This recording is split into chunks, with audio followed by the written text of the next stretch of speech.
Hello and welcome back to the KCC channel. I'm Rob and I hope you are having a wonderful day today. Today we're jumping into some malicious compliance. Before we start, if you're new here, make sure to hit that subscribe button. It's completely free and you can always change your mind later. But if you stick around, there just might be some tasty cookies in your near future.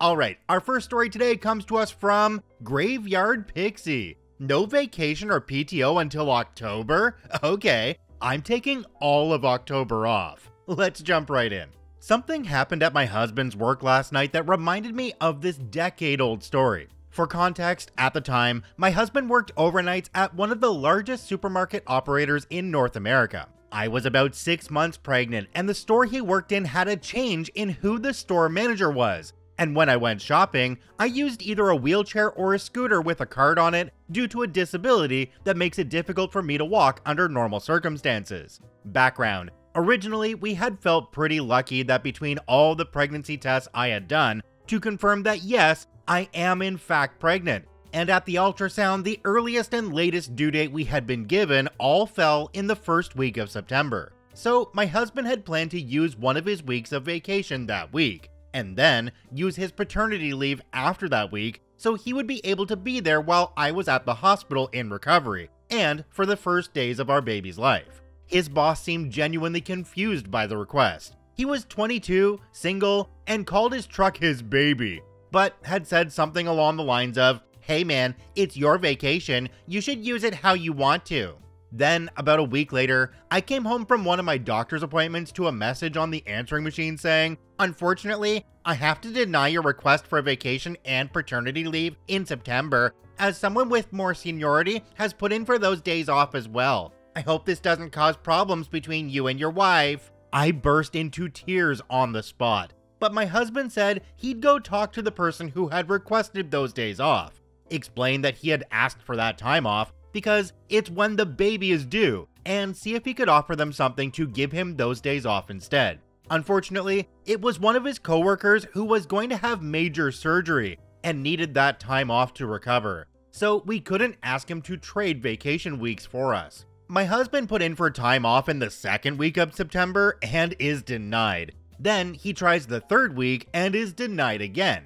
But this time, his boss tells him that he won't be able to use any of his vacation time until October due to his position and who has time off. Cue the malicious compliance. We realized that because this boss was new, he probably didn't realize that my husband had been saving all his vacation days, PTO, and paternity leave.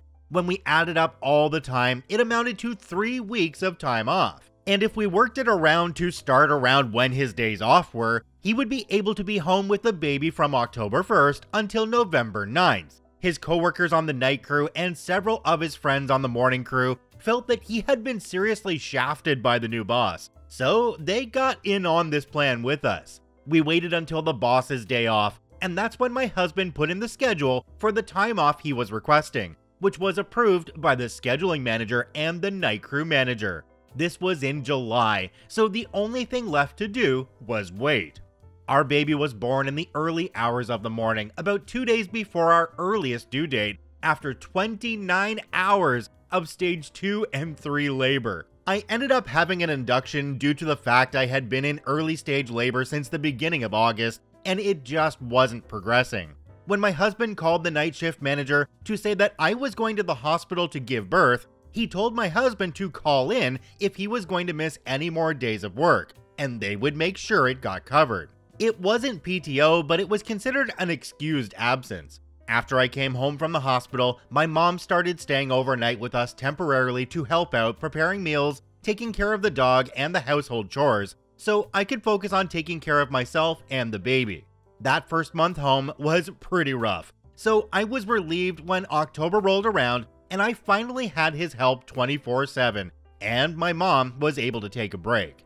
The aftermath.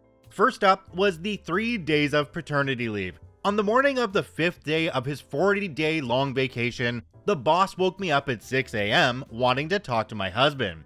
I told him he was feeding the baby and asked why he was calling. He said he was checking in to see why my husband no-call no-showed the night before, And I said sarcastically, "Oh no, that's terrible. I'll go get him for you." I put the phone on speaker so my husband can talk to his boss while he's feeding the baby, so I get to hear everything.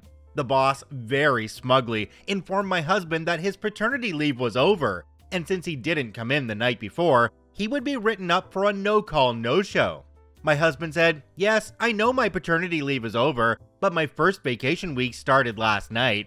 First vacation week? Yeah, I have 3. I was going to use one in September, one in October, and one in November, but since you told me I couldn't use any PTO until October, I decided to just take all of October off to be with my wife and newborn. I'll call you back after I look into this. I don't know how I managed to stay silent and not laugh at this conversation, but somehow I did. We got a call back later that day, and it went something like this. "Yeah, I'm gonna need you to come into work tonight. I never would have approved your request for time off if I knew you were taking the whole month off." You didn't approve it. The night manager and scheduling manager both approved this, so I'm not coming in tonight. Clearly thinking this is a gotcha moment, "I didn't approve it, and I need you to come in tonight, so you'll be here at 10 on your regular schedule for the rest of the month, or you'll be written up." No, I won't. I submitted the request in July, and you never denied my request. It's been approved by the other managers, and it's already started, so it's too late for you to deny it now. I'll call you back. After that, my husband called the union steward to confirm that he was in the clear, and they say that he is. We got another call the following Sunday, which was my husband's next day off, asking if he would be coming in that night since he wasn't listed as being on vacation in the system. Am I on the schedule? No. Then it's my night off, so no. He hung up after that. But we got a call like that every night my husband wasn't on the schedule due to it being one of his regular days off and him not being marked as being on vacation in the system. Some of the ladies in the bakery and deli section of the store put together a card shower for us and gave them gift cards since we never said anything to them about when my baby shower was or where we were registered. Oops. Later that week, I made a trip into the store one afternoon to pick up some stuff and introduce them to the baby, and my mom came along too. While we were over there, the store manager came up and said, "You must be husband's wife." I was feeling petty, so I pointed out that we would have met sooner if he didn't have a habit of running away and hiding in his office when customers approached him. I don't know if that irritated him or if he was planning on saying this next anyway, but the next words out of his mouth were, "You don't look like you need help with the baby. Husband said he was taking time off to help you with the baby because you have a disability, but I guess you don't need it, huh?" The bakery deli ladies glared at him, and my mom went pale because she knows I usually react very strongly to those comments. But my mom also raised me to be civil and mannerly, so I just smiled and said, "I hope you don't speak to your employees like that. That can get you fired, bless your heart." And one of his employees told him I was right, so he sulked off. He seemed so desperate to find any reason he could to force my husband to come back to work before the end of the month. I started wondering if he was being petty and might try to retaliate after my husband came back to work, or if he was just desperate. So I called one of my husband's coworkers. Remember when I said new boss was 22? Well, he also had a habit about bragging about how he started working for the company as a cashier when he was 17, and worked his way up to management in just 5 years. At some point after the baby was born, district came and did a walkthrough, and it turned out his dad was the district manager, and he didn't work his way up to management, he was a Nepo baby. That burned bridges with more than a few employees. Then he turned up in a brand new truck and said with the year-end bonus he was going to get, he could pay it off in one go. Several employees walked, including 2 on the night crew. Since my husband was on paternity leave, he had to work overnights to make up the slack. He'd never showed up to cover overnights when they were short-handed before that, so we figured he was desperate to get my husband to come back because working overnights was cutting into his dating time.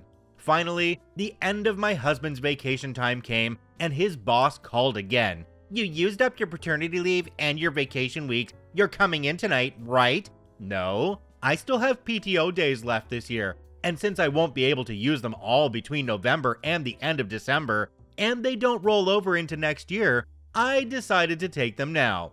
Well, when are you coming back to work? November 10th. Boss called back the next day to tell my husband that actually he had used up his paternity leave while he was at the hospital giving birth, so he would have to use PTO to cover that. And actually he had used a week of PTO when he took me to the hospital with fake labor. So actually he would be coming back to work on November 1st. My husband called the union steward and filed a complaint that his boss was retroactively deciding what counted as paternity leave and what counted as PTO, and trying to force him to use PTO days to cover days where he either went in late or left a couple of hours and then came back and stayed late to make up the missed hours. He went in to fill out some paperwork and we didn't hear from his boss again between then and when he got replaced at the end of the following January. OP added a quick edit onto the end of the story. It says, edit. To clarify some questions in the comments regarding FMLA, we didn't use it. This was us cashing in all of my husband's vacation he had for the year, as well as PTO days. We think in total it was 29 days. Plus, 3 days paternity leave we stretched to 40 by only applying for time off on the days he was actually scheduled to work. At the time, the company only offered 3 days paid paternity leave. I don't recall how much they offered unpaid or the total amount though, so we decided to just use the paid days since my parents were close by. As for why we put up with the calls coming in for so long, simply put, we were both exhausted, and as much as we wanted him to stop calling period, we didn't want to offend him since neither of us knew how long he'd be there. We had expected him to be gone in 3 months like most of the other rotating cast of store management had been, so when he stayed longer than that, we decided it was just easier to deal with him long enough to enforce a boundary. It was really interesting to read through the comments on this one and see the different amounts of parental leave that are allowed depending on the country that you live in. Apparently in the USA, it's actually some of the worst amounts of parental leave that you can get. 3 days is absolutely ridiculous. Now, I don't remember exactly what it is up here in Canada where I am, but I know I was able to split the time off with my wife however we wanted to do it for a period of 12 months, I believe. So I could have taken 3 months, she could have taken 9. I believe in Germany there's 14 months of parental leave that can be divided up between the parents as well. It just baffles me that they don't have something like this in the US. Now, did you notice that part where they said, bless your heart? Isn't that the polite southern way of saying, well, ain't you a pretty little dumb thing? Alright, our next story today comes to us from Meekly Enthusiasm. Entire class skipped optional early start to lab. We were given an hour for lunch and we're going to take all of our time. Let's jump right in. I'm a second-year veterinary student. This is the time when we start our live surgery labs. We work in teams of 3 students, a surgeon, an assistant, and an anesthetist, and are absolutely overseen by certified specialists, anesthesiologists, and surgeons, and many experienced vet nurses as well. We have lectures 7 a.m. to 11 a.m. Lunch is 11 to 12. Our lab begins at 12 p.m. sharp. However, we were told we have the option to come to lab early and begin. It became very clear after the first week this is an expectation, not an option, that we will skip lunch or eat during lecture and come straight to the OR. During one lab at 11:50 a.m., the anesthesiologist yelled at a student for a few minutes in the pharmacy area while getting drugs for lab for not having his patient ready and waiting in the induction room, 10 minutes before lab even begins. And this group was set to induce during the last wave, normally 1 to 1.5 hours into lab. There's no reason to be an hour early when your group is final wave. Being on time is sufficient, and they were actually still early. Our class has been getting berated by this anesthesiologist, as well as some of the surgeons in this lab. Just as one example, a student surgeon asked for help. A surgical resident came over from another patient to help, and she was now not sterile. The resident told the student she was holding her forceps wrong, proceeded to grab them from her hands, and then made the student leave her patient on the table to re-scrub, re-gown, and re-glove, and open a new instrument pack, all because she wanted to ask a question. This is common technique they will use on us when we've done something incorrect to get us to remember it next time. Well, the entire class is fed up with this. Our class called a meeting about it, and we all decided we are all going to start showing up to lab at 11:50 to 11:55 a.m., only 5 to 10 minutes early. Not for petty reasons either, but it's a matter of patient safety as well. Several students have fainted from skipping lunch to go and operate instead. We were given 11 to 12 for lunch, and we were going to take all of our time. So that's what we did. At 11:40 a.m., one of the surgeons came to our lecture hall where the majority of us stay and eat lunch, and asked us why we're not in lab yet. A student at the front of the room said simply, "Lab begins at 12 noon. The surgeon gave us a long spell about professionalism and how we are being inappropriate and putting our patients at risk, and she left. The OR is a 2-minute walk from the lecture hall, so we finished lunch and all showed up around 11:55. The clinicians were very mad about it and reported our class to the dean, and so the dean called a school-wide meeting about it. Some of our classmates spoke eloquently about our reasons and our actual patient safety concern, turning it right back on the clinicians, citing patient safety. And the school claims to care immensely about student mental health, since this profession has one of the highest suicide rates, and our own class even suffered a loss. And cutting our break and lunch is no way to support us. Beyond that, the schedule says we begin at 12, and we are still showing up a few minutes early to ensure we can begin right at 12. Ultimately, the dean just released a statement saying they cannot force us to begin lab an hour early, and we will start at 12 when the dean's office scheduled lab to begin. It's a small win for us. Certainly we will face backlash, but we will have a break to eat at least. Our class is known for not putting up with BS from the school. We got a dinosaur of a professor fired for comments she made to a student in the middle of a lecture, after she had terrorized students at this school for decades. She forgot our lectures were automatically recorded on Zoom during COVID. We're hated by the clinicians, but at least the classes behind us are having a slightly better time. OP for this story added a quick edit on at the bottom as well. It says, edit. About the fainting thing, yes, from skipping a single meal, most healthy adults shouldn't faint. Add on top of that the mental stress of operating for the first few times, the heat from the surgical lights, being covered head to toe in a non-breathable sterile barrier which traps in your body heat, a mask putting that heat back on your face, having to stand relatively still in one place for hours, no access to water for hours, you can't move your arms out of the sterile field, so limited and no stretching, plus the sight of blood being a common trigger for vasovagal syncope, and you have plenty of lightheaded or fainting students. Skipping food is added insult to injury when you last ate at 6 a.m. It's now 4 p.m., you haven't had water since noon, and you're overheating and stressed. Not to mention, vet school is a concentration of type A, high-achieving perfectionists with chronic stress from constant high-stakes exams. Fail, you're out of the program, some of which are right before you go off into operating or maybe occurring the next day. Rampant anxiety and depression, sleep deprivation from our schedule and/or insomnia. I know several classmates with disordered eating or full-blown EDs. It's not merely an isolated incident of skipping lunch one time. I truly don't understand this expectation for people to be places earlier when they're not scheduled to be there. And this goes for any kind of workplace, not just in veterinary like what we're reading here. You're living by the clock. You should enforce your activities to the clock. You be professional and show up still a few minutes before you start, but you definitely don't need to be there an hour early. These people were being unprofessional, demanding, and entitled, which unfortunately I think happens a lot in that specific profession. Our next story today comes to us from Department Large 9472. By all means, eat your words. Let's jump right in. I used to work as a food receiver in a retirement home kitchen. I won't say the name, but I will say it sounds vaguely Nordic. When I took over as food receiver in the primary kitchen, didn't have much training.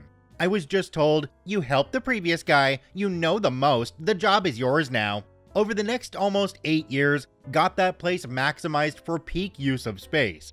Every now and then, we would get a new head chef, and they always made the mistake of trying to run it like a restaurant. Usually, in about 2 weeks, they'd realize that it was a different vibe and tone, and adjust accordingly. Had a great head chef as a boss for about 5 years. He knew that since deliveries were food and to some degree perishable, my schedule needed to be a little fluid and flexible to account for late deliveries while not having me rack up overtime. We worked out a great system where I basically set my own hours and got everything done. Fast forward to a regime change. Head chef was a tool, but with him came a woman whose job title was never told to any of us in the kitchen.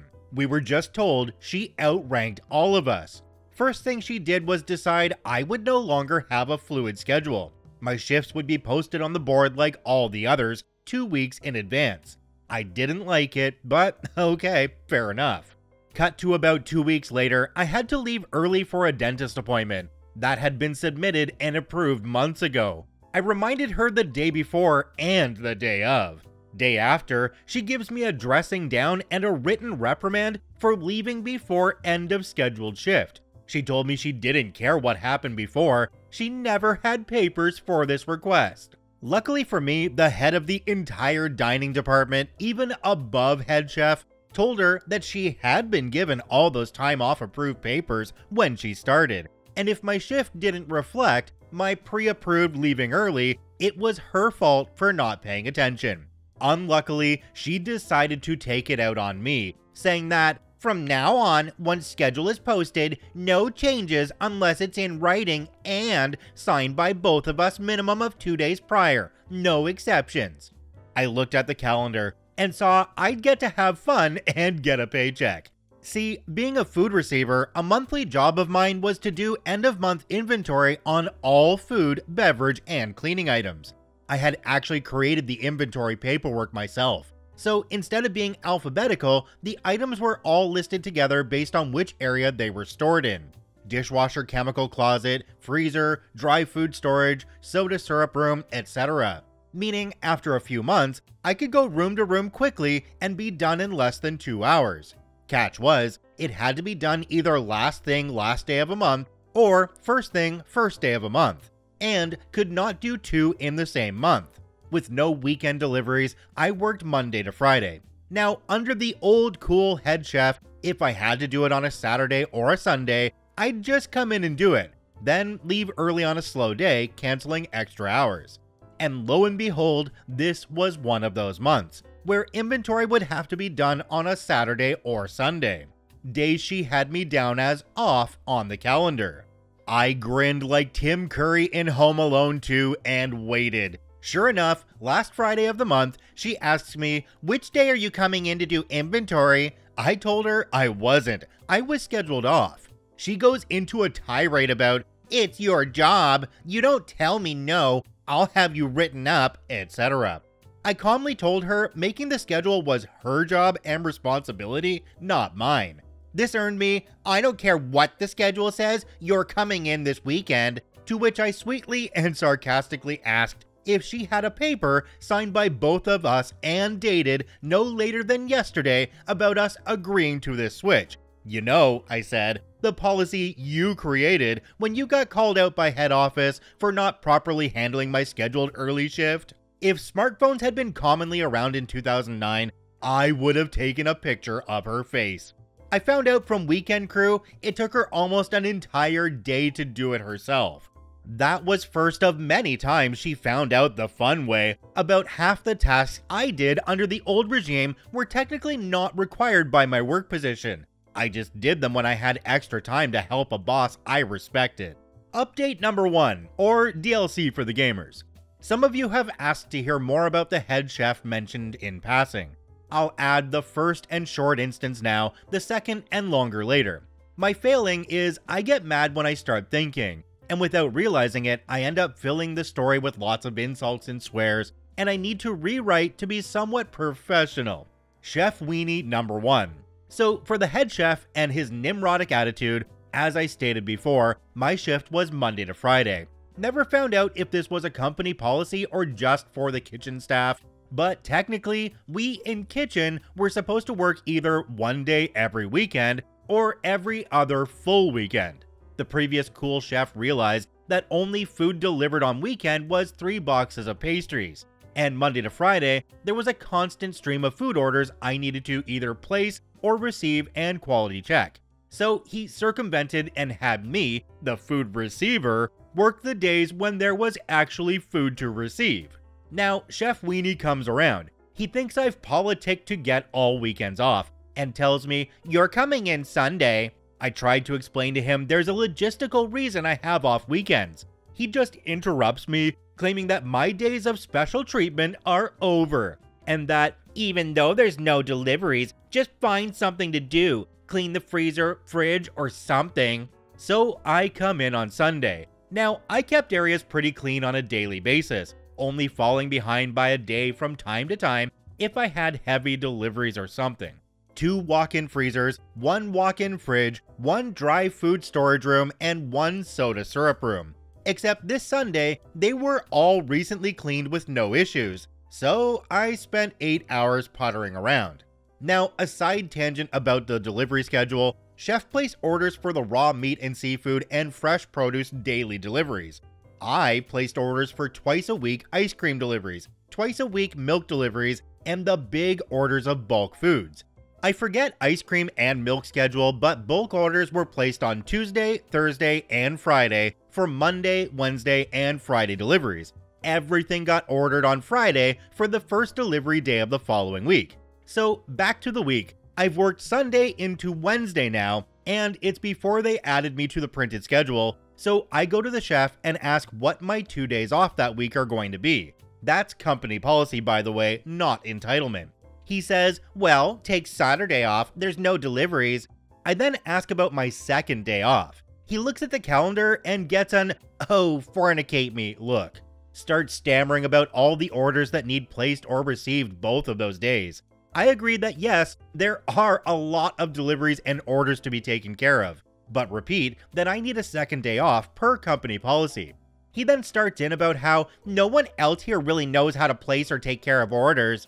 I hold firm that it's not my problem. I'm supposed to have 2 days off. The heads of dining for the entire campus get involved. Right away, the chef is asked, "Why did you have him work a day when there's no deliveries?" So A, I got the next day, Thursday, off.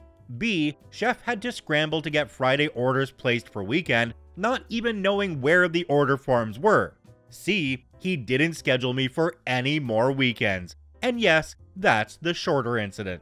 Now, OP mentioned that they were going to post a longer incident, but at the time of this recording, it looks like they haven't updated with that longer post. So I'll keep an eye on this one and update it at a later date. Jumping down to the comment section on this one, there's one from a user called Illustrious Tank 356. It says, "A lot of clown managers need to learn that oftentimes the best method of management is just leave people the F alone. As a middle manager myself, that's what I strive for. People who do the work know exactly what they're doing, and I don't get involved. Awesome. I get paid for doing very little, and my job would only be handling exceptions when they raise, or just lending a helping hand wherever I could. If there's one thing I learned about being a manager, it was to surround yourself by people who are smarter than you and can figure out things themselves. Micromanaging will absolutely get you nowhere. And if you're coming into an established business as a new manager, look around and see what's working well, because most of the people there are going to know their jobs already,